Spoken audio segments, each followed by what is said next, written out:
Assalamualaikum warahmatullahi wabarakatuh. Perkenalkan, kami dari kelompok 4 yang beranggotakan 1 Hani Lutfiah, 2 Emi Widianingrum, dan 3 Ayu Slamet Priyati. Pada hari ini kami akan membahas mengenai monogami, poligami, dan perceraian. Langsung saja kita simak pembahasan berikut ini. Yang pertama, pengertian monogami. Kata monogami adalah istilah yang berasal dari kata asal Yunani yang memiliki arti pernikahan tunggal. Kata ini dibangun dari kata mono yang berarti hanya satu dan kata gamos yang berarti perkawinan. Di samping itu, sufiks ia ditambahkan yang berarti kualitas atau tindakan. Dengan cara ini, monogami didefinisikan sebagai suatu sistem perkawinan di mana seorang lelaki hanya menikahi satu istri saja. Asas monogami telah diletakkan oleh Islam sejak abad 155 abad yang lalu sebagai salah satu asas perkawinan dalam Islam yang bertujuan untuk landasan dan modal utama guna membina kehidupan rumah tangga yang harmonis, sejahtera, dan bahagia. Kemudian monogami menurut hukum Islam. Yang pertama, Imam Asy-Syafi'iyah berkata, aku lebih menyukai seseorang menyukai dengan satu istri saja, walaupun jika lebih dari satu juga boleh. Kedua, Miswah bin Marham bercerita bahwa ia mendengar Rasulullah SAW berdiri di atas mimbar seraya berkata, sesungguhnya keluarga Hisham bin Al-Mughirah meminta izinku untuk menikahkan putrinya dengan Ali bin Abi Thalib. Aku tidak izinkan, kecuali jika Ali bin Abi Thalib lebih memilih menceraikan putriku dan menikah dengan putrinya keluarga Hisham. Sesungguhnya putriku adalah darah dagingku, menyusahkannya berarti menyusahkanku, dan menyakitinya berarti menyakitiku. Hadis riwayat Al-Bukhari, Muslim, At-Tirmidzi, dan Ibnu Majah. Kedua hadis tersebut mempertegas prinsip monogami dalam pernikahan. Nabi SAW melarang Ali bin Abi Thalib, menantu sekaligus sahabat terdekatnya, untuk melakukan poligami. Bahkan beliau meminta Ali memilih menceraikan Fatimah putri Nabi jika tetap menikahi gadis tersebut. Alasan yang diajukan Rasulullah adalah beliau tidak rela andaikan poligami itu akan menyusahkan dan menyakiti putri tercintanya Fatimah, yang berarti menyakiti perasaan Rasulullah SAW sebagai ayahnya. Selanjutnya, hukum monogami di Indonesia. Yang pertama, menurut undang-undang, asas monogami bersifat absolut atau mutlak, tidak dapat dilanggar. Sedangkan menurut yuridis, asas monogami tidak mutlak. Kemudian pasal 2 Undang-Undang Nomor 1 Tahun 1974 bahwa satu perkawinan adalah sah apabila dilakukan menurut hukum masing-masing agama dan kepercayaan. Kedua, tiap-tiap pernikahan dicatat menurut peraturan perundang-undangan yang berlaku. Hal ini dapat kita lihat dalam pasal 3 ayat 1 yang menyatakan bahwa pada asasnya seorang pria hanya boleh menikahi seorang istri. Seorang wanita hanya boleh mempunyai seorang suami. Meskipun menganut asas perkawinan secara monogami, tetapi beristri lebih dari satu orang tidak dilarang selama pelaksanaan ketentuan dan syarat ketentuan poligami yang diatur dalam pasal 3 ayat 2 bahwa pengadilan dapat memberi izin kepada seorang suami untuk beristri lebih dari satu orang apabila dikehendaki oleh pihak-pihak yang bersangkutan.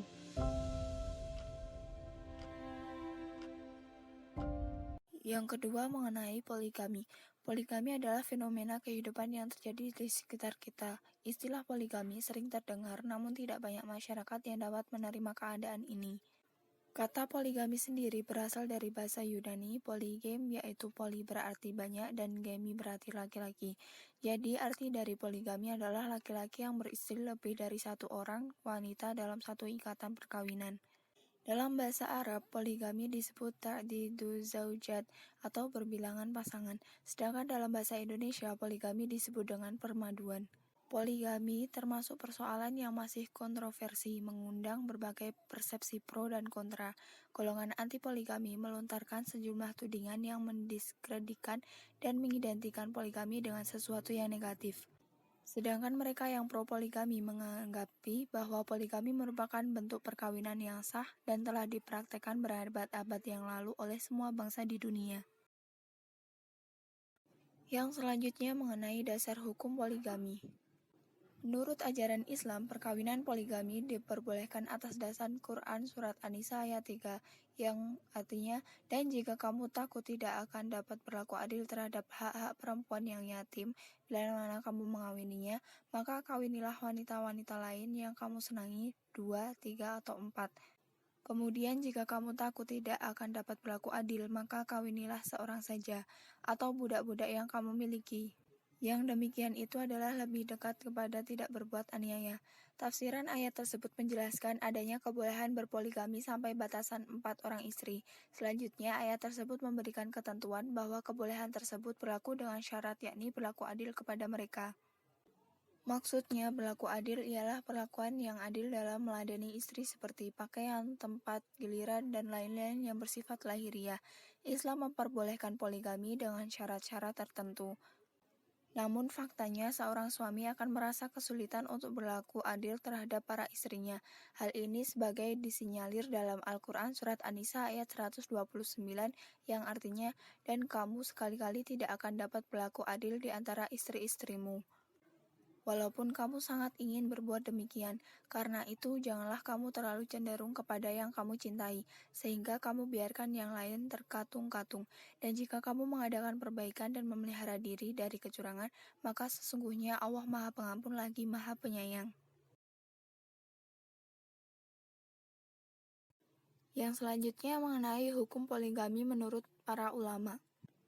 Para ulama klasik dari kalangan musafir atau penafsir maupun fakih atau ahli hukum berpendapat berdasarkan Quran Surat 4 ayat 3 pria muslim dapat menikahi 4 perempuan. Tafsir ini telah mendominasi nalar seluruh umat Islam. Jadi dalam pengertiannya poligami itu tidak dilarang asalkan tidak lebih dari 4 istri. Akan tetapi ulama seperti Muhammad Abduh tidak sepakat dengan penafsiran itu. Muhammad Abduh merupakan mantan syekh di Al-Azhar tidak memperbolehkan berpoligami dengan beberapa alasan. Pertama, syarat poligami adalah berbuat adil. Syarat ini sangat sulit dipenuhi dan hampir mustahil, sebab Allah sudah jelas mengatakan dalam Quran Surat An-Nisa ayat 129 bahwa lelaki tidak akan mungkin berbuat adil. Kedua, buruknya perlakuan para suami yang berpoligami terhadap para istrinya, karena mereka tidak dapat melaksanakan kewajiban untuk memberi nafkah lahir dan batin secara baik dan adil. Ketiga, dampak psikologis anak-anak dari hasil pernikahan poligami. Mereka tumbuh dalam kebencian dan pertengkaran sebab ibu mereka bertengkar baik dengan suami atau dengan istri yang lain. Syekh Muhammad Abduh juga menjelaskan hanya Nabi Muhammad SAW saja yang dapat berbuat adil sementara yang lain tidak. Dan perbuatan yang satu ini tak dapat dijadikan patokan sebab itu kekhususan dari akhlak Nabi kepada istri-istrinya. Abduh membolehkan poligami hanya kalau istri itu mandul. Yang kedua, Zamakhsyari. Zamakhsyari dalam kitabnya Tafsir Al-Kashaf mengatakan bahwa poligami merupakan syariat Islam adalah suatu ruksyah atau kelonggaran ketika darurat. Sama halnya dengan ruksyah bagi musafir dan orang sakit yang dibolehkan buka puasa Ramadan ketika dalam perjalanan. Yang ketiga, Shaltut. Shaltut melihat hukum asal poligami dibolehkan adalah untuk memberi jalan keluar kepada pengasuh anak yatim supaya tidak terjebak dalam kezaliman akibat perbuatannya yang tidak adil terhadap mereka. Oleh karena itu, menurut Shaltut, apa yang penting dalam poligami adalah keadilan, bukan keterpaksaan. Ulama yang selanjutnya yaitu Imam Ghazali. Imam Ghazali terkenal sebagai ulama yang sering membela kaum wanita. Dalam bukunya Nahwu al-Tafsir al-Maudu'i li Suwari Al-Quran, beliau membahas isu poligami dengan amat terperinci. Menurut Al-Ghazali, poligami dalam Islam mempunyai aturan khusus. Imam Ghazali melihat dalam pernikahan tidak boleh ada paksaan. Oleh karena itu, wanita bebas untuk menerima ataupun menolak untuk dimadu. Yang kelima, Yusuf Al-Qaradawi. Yusuf Al-Qaradawi walaupun bagaimanapun tidak setuju dengan pendapat yang mengharamkan poligami, hukumnya tetap boleh, bukan haram karena melihat kepada berbagai kemaslahatan. Orang yang akan melakukan poligami harus berkeyakinan penuh bahwa dia mampu berlaku adil tanpa khawatir terjatuh dalam kezaliman seperti keterangan surat An-Nisa ayat 3. Yang selanjutnya mengenai hukum poligami di Indonesia. Di Indonesia, masalah poligami diatur dalam Undang-Undang Nomor 1 Tahun 1974 tentang perkawinan dan selanjutnya diperjelas dengan Peraturan Pemerintah RI Nomor 9 Tahun 1975 tentang aturan pelaksanaan Undang-Undang Nomor 1 Tahun 1974. Sementara bagi pegawai negeri sipil, aturan mengenai poligami dipisahkan melalui Peraturan Pemerintah atau PP Nomor 10 Tahun 1983 tentang izin perkawinan dan perceraian bagi pegawai negeri sipil. Secara lengkap, ketentuan mengenai poligami, izin, syarat, dan ketentuannya termuat dalam pasal 3, 4, dan 5 Undang-Undang Nomor 1 Tahun 1974. Selain diatur dalam Undang-Undang Nomor 1 Tahun 1974, ketentuan poligami dalam kompilasi hukum Islam, dalam hukum Islam, status hukum berpoligami adalah mubah. Mubah dimaksud sebagai alternatif untuk beristri hanya sebatas 4 orang istri. Dalam KHI, ketentuan beristri lebih dari 1 orang tertera dalam bab 9 mulai pasal 55 sampai pasal 59.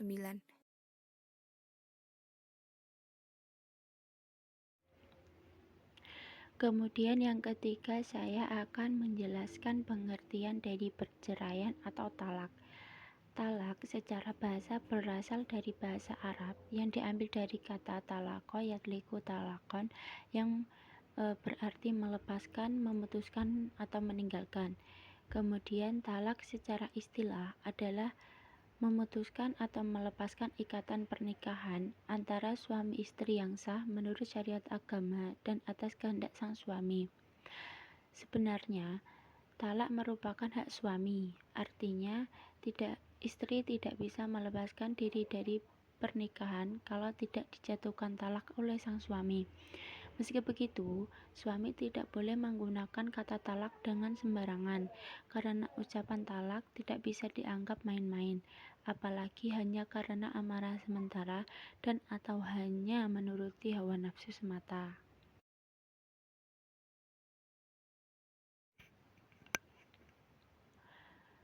Kemudian yang selanjutnya hukum perceraian atau talak.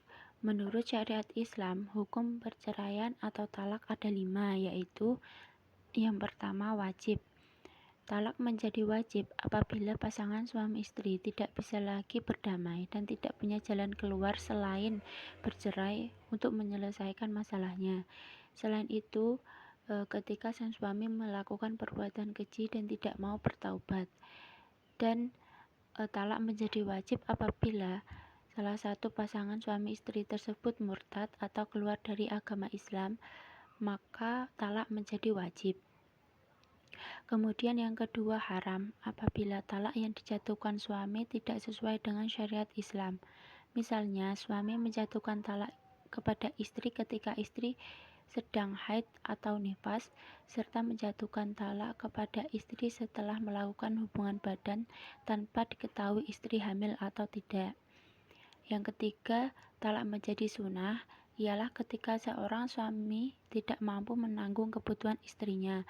Selain itu, talak menjadi sunnah ketika istri tidak bisa menjaga kehormatannya atau tidak menjalankan kewajiban kepada Allah dan sang suami tidak bisa membimbing. Kemudian yang selanjutnya ada makruh. Hukum perceraian menjadi makruh jika dilakukan tanpa adanya sebab syar'i. Contohnya, jika seorang istri memiliki akhlak mulia dan pengetahuan agama baik, maka hukum perceraian ini makruh. Kemudian yang kelima, hukumnya mubah. Perceraian hukumnya mubah apabila seorang istri tidak patuh kepada suaminya dan berperilaku buruk. Selain itu, hukum perceraian menjadi mubah ketika ketika suami tidak lagi memiliki nafsu berhubungan badan dan ketika istri sudah tidak subur lagi. Kemudian yang selanjutnya ada rukun perceraian. Rukun perceraian ada 3, yaitu yang pertama, adanya sang suami. Suami adalah orang yang menikahi istri dan yang akan memberikan atau menjatuhkan talak kepada istri. Selain sang suami, maka tidak boleh memberikan talak kepada sang istri. Kemudian yang kedua ada istri, orang yang dinikahi, dilindungi oleh sang suami dan yang akan diberikan talak oleh sang suami. Suami hanya boleh memberikan talak kepada istri yang sah menurut syariat agama dan negara. Yang ketiga ada lafaz atau kata-kata. Kata-kata yang dimaksud adalah kata-kata atau ucapan dari sang suami yang ditujukan untuk mentalak istri, baik itu diucapkan secara langsung maupun dilakukan dengan sindiran dengan disertai niat untuk mentalak sang istri. Kemudian pembagian perceraian atau talak. Talak dibagi menjadi beberapa bagian sesuai dengan jenisnya. Di sini kami akan menjelaskan pembagian talak secara singkat, yaitu yang pertama talak sunni. Talak yang dijatuhkan suami kepada istrinya dan istri dalam keadaan suci atau tidak bermasalah secara hukum syara seperti haid, nifas, dan lain sebagainya. Yang kedua ada talak bid'ah, talak yang dijatuhkan suami pada istrinya dan istrinya dalam keadaan haid atau bermasalah dalam pandangan syar'i. Yang ketiga ada talak raj'i, talak yang dijatuhkan suami kepada istrinya, yaitu talak 1 dan 2 yang belum habis masa iddahnya. Dalam hal ini suami boleh rujuk kepada istrinya kapan saja selama masa iddah sang istri belum habis. Yang keempat ada talak bain, talak yang dijatuhkan suami kepada istrinya yang telah habis masa iddahnya. Kemudian selanjutnya ada syarat-syarat perceraian atau talak. Syarat perceraian atau talak yang pertama adalah suaminya adalah benar-benar suami yang sah, yaitu keduanya berada dalam ikatan pernikahan yang sah. Apabila pernikahan mereka tidak sah, maka suami tidak bisa menjatuhkan talak kepada sang istri. Syarat yang kedua adalah talak balik, bukan anak-anak, karena talak bukan ucapan yang bisa dipermainkan. Yang ketiga adalah berakal sehat, yaitu suami tidak dalam keadaan gila atau tidak sedang dalam pengaruh obat-obat terlarang yang membuatnya hilang kesadaran. Kemudian yang keempat ada orang yang menjatuhkan talak harus dengan ikhtiar, tidak sah menjatuhkan talak tanpa ikhtiar dan karena terlanjur dalam lisan. Yang selanjutnya ada orang yang menjatuhkan talak harus orang yang pintar, mengerti makna dari bahasa talak. Tidak sah orang yang tidak mengerti arti talak menjatuhkan talak kepada istri. Kemudian yang terakhir ada orang yang menjatuhkan talak tidak boleh dipaksa, tidak sah menjatuhkan talak dengan paksaan.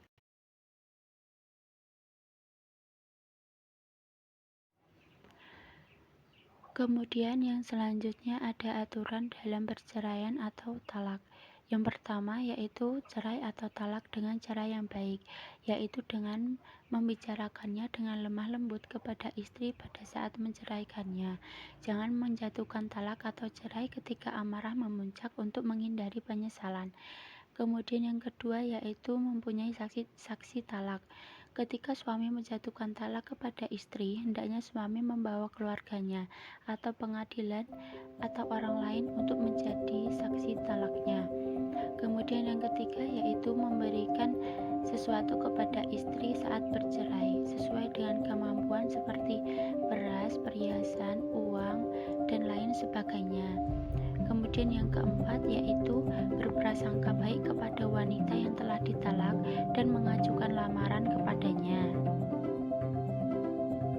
Sekian pemaparan dari kelompok kami, kurang lebihnya mohon maaf, semoga bermanfaat. Billahi taufik wal hidayah. Wassalamualaikum warahmatullahi wabarakatuh.